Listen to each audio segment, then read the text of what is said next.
রাস্তার চেয়ে বড় বেশি জায়গা গ্যাপ রাখছে। এ হলো জলসিঁড়ি। আসলে মানুষ পরিকল্পনা নিয়ে করলে এটার সৌন্দর্য আলাদা, এটার এই সব কিছুই খুব ভালো হয়। যেমন এই জলসিঁড়ি, এটাতে পরিকল্পিতভাবে করা। রাস্তার জন্য যা রাখছে, রাস্তার চেয়ে বেশি রাখছে আপনার হলো একটা বাগানের জন্য। দেখেন, তাহলে সৌন্দর্য হবে না কেন? যেই কোনো কাজ করার আগে পরিকল্পনা করে করলে সেটা সুন্দর হয়। এই জলসিঁড়ি তার প্রমাণ। তো দেখেন এখানে কী ছিল, শুধু পানি আর পানি ছিল, আর এই পাশে জঙ্গল জঙ্গল ছিল।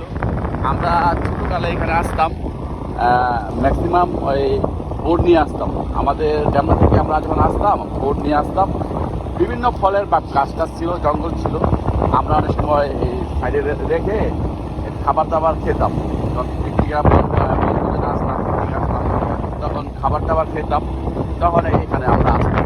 কিন্তু আসলে দেখেন খুব সুন্দর করছি, পরিকল্পনা করে করছি, খুব সুন্দর করে করতে জিনিসটা দেখলেই ভালো লাগে। এই যে রাস্তাঘাট, রাস্তা যা আছে তার চেয়ে বেশি লোক এদের মিডল পয়েন্টে জায়গা লাগানো যেতে। দেখেন মানুষ যদি চায় এখানে, এটা সিস্টেম, কেউ গাড়ি চালাইলেও